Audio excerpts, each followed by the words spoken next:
Hi everyone, it's Katrina. Number 8. Project Kaneken. Following the detonation of the first nuclear bomb, nobody really understood the true devastating power that had been unleashed.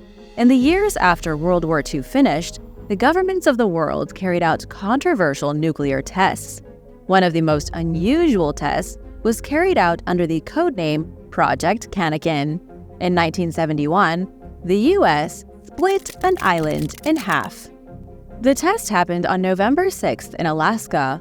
On the remote Amchitka Island, scientists using a remote device detonated a thermonuclear device of 5 megatons. But they didn't drop it on the island like you would expect.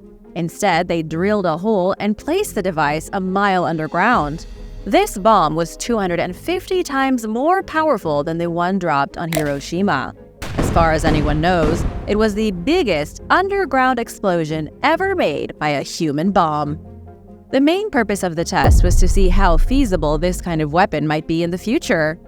There was a lot of worry about atmospheric damage in the event of a nuclear warhead being dropped, say if another world war broke out. Scientists wanted to see if they could use bombs underground to have a similar effect without poisoning the environment. Richard Nixon gave the approval for the test, and the bomb was detonated. It was utterly devastating for the island. The explosion was so powerful that the ground above the bomb jumped 20 feet in the air. Lakes expelled their water as the earth was torn asunder. Even though the bomb was a mile deep, it created a massive crater. The land above it was blown out, leaving a gigantic pit. Pieces of the island broke off and fell into the ocean. The shockwave registered 7.0 on the Richter scale, killing countless animals in the region. When all was said and done, the island was destroyed. But the scientists had been correct in their assumptions. The Earth had contained any potential nuclear fallout. The nuke went off without creating a cloud of deadly radiation. Number 7. The Apollo Aliens. The official NASA narrative is that between 1961 and 1975, 17 missions were launched to the moon. 11 of them were manned, and there were 6 successful lunar landings. But after Apollo 17, everything kind of fell apart. The next 3 flights were canceled because there was a lack of scientific value to be gained and the budget was enormous. However, there may have been a mission to the moon that was never publicized. In 2007, Italian journalist Luca Scantamburlo had an interview with William Rutledge. William claimed to be an employee of Bell Laboratories and a member of the U.S. Air Force. He also claimed that he was part of the secret Apollo 20 mission to the moon, which discovered an alien spaceship and its pilots. Keep in mind that William Rutledge's story has never been verified. He claimed that during the Apollo 16 and Apollo 17 missions, scientists spotted the crashed ship on the lunar surface. The next 2 planned missions, which never happened, were to gather information on the mysterious vessel. Scientists wanted to study the alien ship using rovers, but a lot went wrong and the next 2 missions were scrapped. In 1976, Apollo 20 launched in complete secrecy. William and his 2 crew members, Alexei Leonov and Leona Snyder, landed near the alien vessel and went inside it. They wanted to bring back one of the pilots but were unable to take the entire body with them. They cut off its head instead and took it back to Earth. Apparently, the ship had been sitting on the lunar surface for 1.5 million years. Supporters of William's bizarre story think the ship may have belonged to the Anunnaki, but if you ask any experts in the field, they'll say that none of this ever happened. And now for number 6, but first, it's shout-out time! I want to give a big thank you to Alan123 and Pia2588 for supporting this channel. Be sure to subscribe if you haven't already for more videos like this. Number 6. The Montauk Project. At the Montauk Air Force Station in New York, the government has supposedly been developing techniques for psychological warfare. It's mostly a conspiracy theory since there is no way yet to prove that the government is messing with minds at the station. Still, rumors have circulated about the bizarre tests being carried out here since the 1980s. It started with Preston Nichols and Al Bielek. Both claimed they were abducted by the U.S. military and experimented on at the Montauk Air Force Station, formerly known as Camp Hero. Nichols claimed he was strapped into a chair, that had wires and electrodes attached to his head. These were used to amplify the power of his mind, giving him psychic abilities. Nichols wrote a series of books about the outrageous experiments he said were taking place at the camp. He said they were trying to turn kids into psychic super soldiers. They were also supposedly experimenting with things like time travel. Preston Nichols is hardly a trustworthy source. He profited a lot from writing books about his alleged experience, which puts doubts on his authenticity. The truth is that Camp Hero is currently a decommissioned military base. It is indeed home to secret underground tunnels and bunkers. Before closing its doors in 1981, it was supposedly home to Nazi scientists who worked at the base. They were continuing the sick experiments they started under the rule of Hitler. People call it the Area 51 of the East Coast. It's never been revealed what truly happened inside the secret bunkers of the military base. But even without Preston Nichols' story of mind powers, it's still a mysterious site. Camp Hero is located right beside the Plum Island Animal Disease Center. This is yet another facility shrouded in secrecy. It's said the disease center has been used since the Cold War for conducting biological weapon research. During the COVID pandemic, conspiracy theorists blame the disease center for unleashing the virus. Number 5. The Black Plague. In World War II, one of the most horrific groups on any side of the conflict was Unit 731. This unit was a notorious branch of the Imperial Japanese Army that conducted lethal experiments on civilians. They worked on heinous biological warfare experiments. The cruel researchers used prisoners of war from China and America as guinea pigs in brutal tests. One of the more unusual things the unit did was try to destroy China using the bubonic plague. In October 1940, Japan launched a germ weapon attack against Kaimingje. This was in the Chinese province of Xinjiang. It was also a joint attack between the notorious Unit 731 and the equally evil Unit 1644. Scientists at these units were obsessed with the medieval plague. With Japanese military officers wanting to destroy the Chinese like Hitler wanted to destroy the Jews, the plague seemed like a brilliant idea. The way in which it was done was terrible. The Japanese airdropped supplies into famine-stricken China. They dropped parcels of wheat and scraps of cloth, all riddled with fleas that had been infected with the Black Plague. As you can imagine, an outbreak ensued, leading to hundreds of deaths. It was such a devastating outbreak that the area was evacuated and a wall was built around the town. Those stuck inside the wall were forced to quarantine. Then the whole place was burned to the ground to get rid of every trace of the plague. During the Second Sino-Japanese War, 6 different plague attacks were launched against China. The man in charge was General Shiro Ishii, who oversaw the plague development program. Besides dropping plague-infested bombs on the Chinese and poisoning thousands of water wells, the Japanese units also spread other diseases. Some of the epidemics they caused persisted for years and continued to kill more than 30,000 people in 1947, long after the Japanese had surrendered. Number 4. The Sputnik Code. In 1957, on October 4th, the Soviet Union succeeded in doing something the Americans had not. For the first time, a man-made object had breached the atmosphere of the planet. Sputnik 1 became the first artificial satellite in space. Up until this point, such a thing had only been theorized. Scientists in America looked to the sky and saw a piece of Soviet technology better than anything they had made yet. It wasn't a theory anymore. The Soviets were looking out at the universe, and America was still stuck in the Stone Age.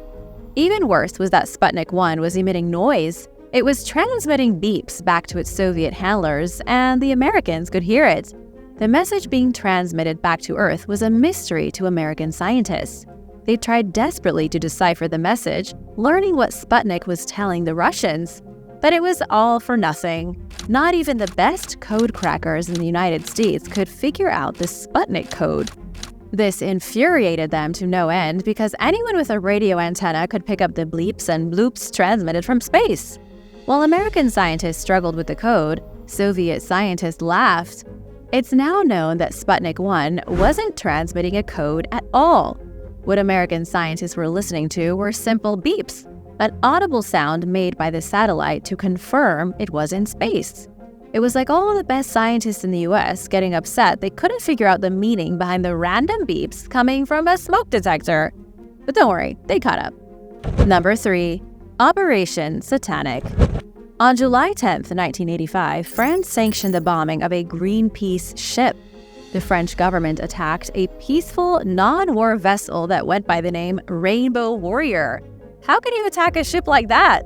It was a major embarrassment for France, who initially denied all responsibility.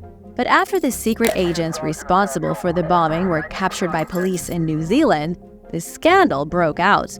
France had sent secret spies to sabotage Greenpeace, and it resulted in death. To understand what happened here, you have to know about France and their nuclear weapons testing in 1966. They used Mururoa Atoll in French Polynesia as a place to test nuclear weapons. In 1985, the South Pacific nations got together and signed the Treaty of Rarotonga, which declared the entire South Pacific a no-nuclear zone. Years earlier, in 1977, Greenpeace acquired Rainbow Warrior. They used the ship to support anti-whaling protests, but they were also very much involved in anti-nuclear testing protests. The ship was used in the late 1970s and early 1980s. It sailed around the Pacific Ocean monitoring whalers. It also helped relocate hundreds of people from the Marshall Islands who had been devastated by the radioactive fallout of American nuclear tests. The French weren't the only ones. The French government hated Greenpeace. They sent secret agents to infiltrate the ship by posing as environmentalists. One of the secret agents was Christine Cabon. Her codename was Frédéric Bonlieu. She worked for the Greenpeace office in Auckland while secretly monitoring the communication sent through Rainbow Warrior. After enough information was gathered, Operation Satanic was put into motion. With that kind of name, they had to know they were doing something wrong. Secret agents collected mines and delivered them to a bombing team. The mines were then placed on the ship by divers. One of them went off shortly before midnight, causing the ship to be evacuated. The second bomb went off 7 minutes after the first one, just as Fernando Pereira was trying to escape the lower decks. He drowned trying to get out from the sudden flooding caused by the second bomb. Within minutes, Rainbow Warrior was gone. New Zealand police launched one of the largest investigations in the history of the country. France denied every accusation thrown at them. But on September 22nd, the proof was too much to ignore. Prime Minister Laurent Fabius admitted the bombing was a French plot and that the government covered it up. France eventually paid Greenpeace $8 million in reparations. Do you think that was enough? Let me know in the comments below, and be sure to subscribe if you haven't already. Number 2. The Thing. In the summer of 1945, just as World War II was coming to an end, the U.S. ambassador in Moscow received a gift. A group of Russian schoolchildren from the Soviet version of the Boy Scouts showed up to U.S. Ambassador Averell Harriman's residence/office. They gave him a big wooden replica of the Great Seal of the United States. It was seen as a gesture of friendship. Harriman used the wooden plaque at his residence, totally unaware that it was a trick. The gigantic wooden plaque contained the latest in spy technology. For the next 7 years, the Soviets listened to every single thing that Averell Harriman said in his study. The device became known as the Thing, created by genius Russian inventor Leon Theremin. He worked for the Soviet military in the 1920s, then found himself stuck in a gulag. Later, he was conscripted to create listening devices in a secret lab. The Thing device worked without a battery or any power. An external transmitter in a van parked outside sent a radio signal to the hidden device, which allowed them to listen in on conversations in the room. It wasn't until 1952 that the Thing was finally identified. For nearly a decade, the Russians listened to everything the U.S. ambassador said. Number 1. The Atom Airship. In the 1950s, the United States wanted nuclear power to have a better image. Nuclear energy was getting a lot of negative press attention. People were upset about the atomic bomb. Everyone was worried about the potential for a disaster with the creation of nuclear power plants. In order to make nuclear energy seem fun and acceptable, the U.S. launched the Atoms for Peace initiative.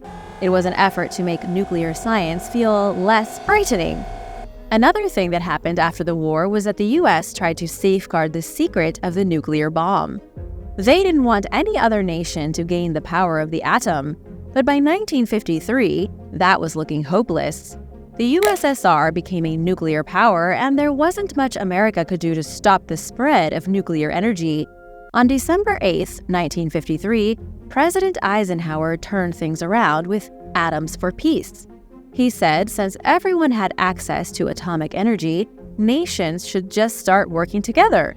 Instead of protecting the secret, now the US wanted other nations to share their research. This resulted in the creation of the International Atomic Energy Agency under the explicit jurisdiction of the United States.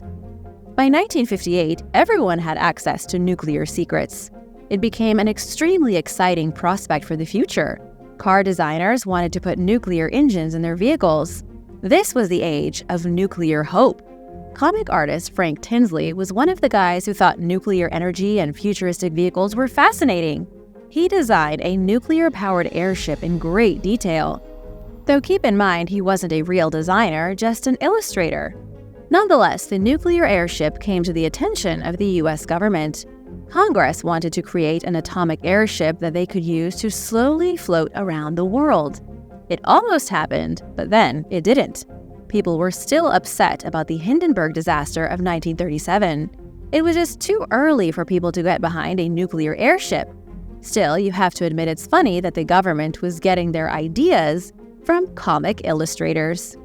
Thanks for watching! What do you think is the craziest secret government operation the public still doesn't know about? Let me know your thoughts in the comments. Be sure to subscribe if you haven't already, and come back soon. Bye!